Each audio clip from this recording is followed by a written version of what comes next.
What is going on, YouTube? It is your boy, Tommy Boy, and we are back. It's been a while, and you can probably already tell why.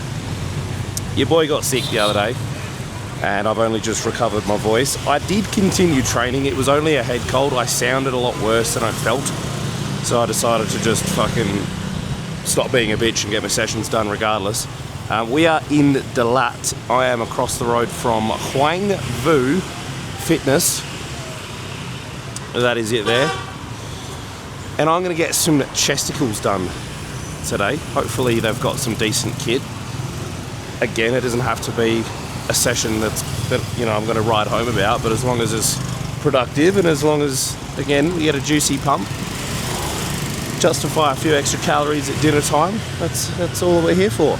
So you can, if you like, up your workout and then head downstairs for some pizza, because it's all attached to the same building.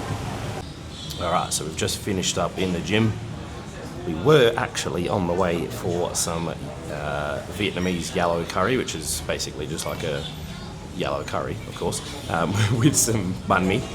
But we got sidetracked by some banh sao. So all of this food here, which is not a great deal, but it's a decent amount. Let's have a look. All of this food is 45k, which is about less than $3 Australian. I think it's about $2.75, maybe $2.80, $2.90. And you get like a massive plate of salad. Like, look at the size of the salad compared to my hand. That's pretty crazy. So banh sao is Vietnamese pancake, and they usually fry it up with bean sprouts. We've gone ahead and picked shrimp. So what you want to do is you'd wrap it up in like lettuce leaves, and there's a few other herbs and that sort of stuff over there. Dip it in some nuoc mam, and then just inhale the damn thing. And they're quite small, these ones, so I'm pretty keen to give this a crack actually. A little bit of pickled ginger, no, not ginger, fucking hell, brain's fried. Pickled carrot, pickled radish, and sambal. Is this sambal? Just looks like dried chili or semi-dried chili. So did you put the pickled veg? That was fresh chili. Did you put the pickled veg in the nuoc mam? Yeah. Interesting. I've never done that before. And then was this complimentary as well? No. Oh. So Hannah's going to show us how it's done, because she's a little bit more nifty with her hands than me, and I usually make a mess of this.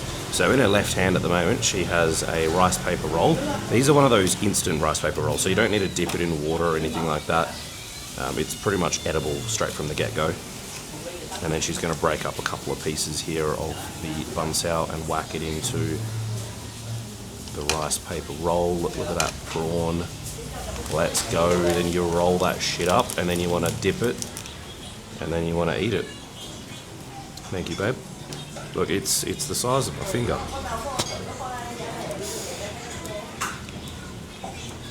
All right, let's go. Let's give this a crack.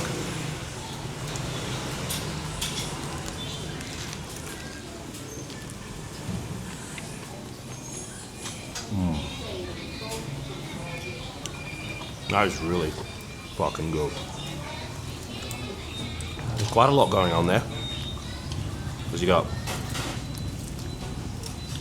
lots of different crunch from the pickled veg, crunch from the pancake, crunch from the prawn as well. But that, my friends, is banh sao. Pretty damn good. It's a nice little entree.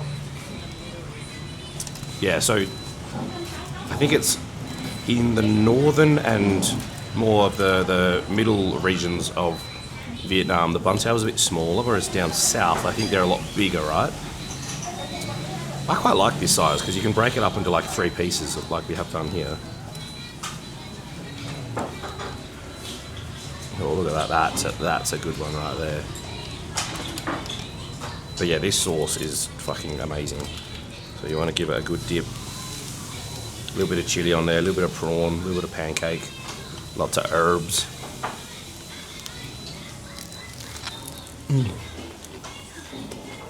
Oh, so good. can confirm that was pretty fucking elite. Hannah's decided to order another 3 of them. And we had also just decided to try something a little bit different, which is called bolalot, which is basically beef wrapped in a betel leaf.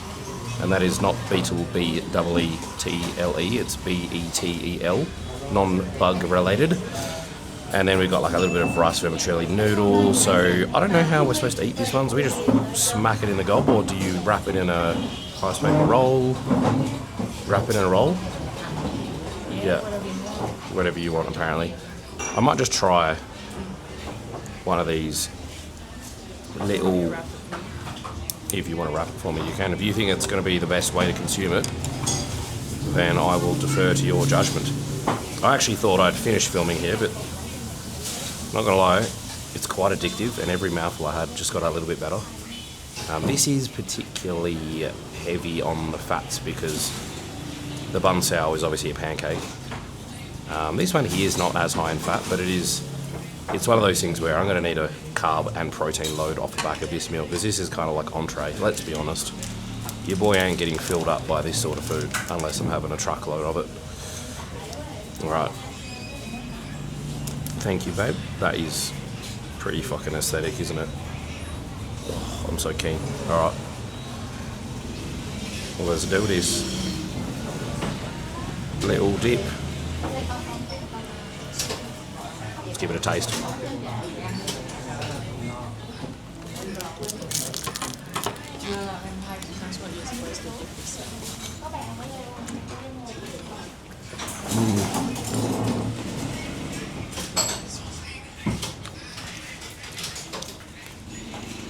So, the little yellow thing, I think it's just like a little smidge of pancake, so it's just like really crispy.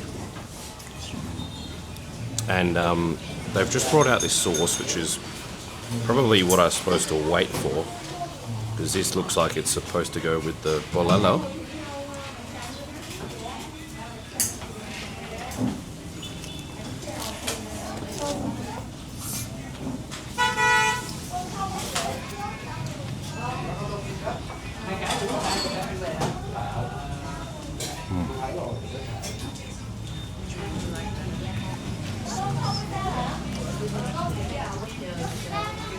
Well, I wouldn't have thought I'd ever say it, but in this scenario, well,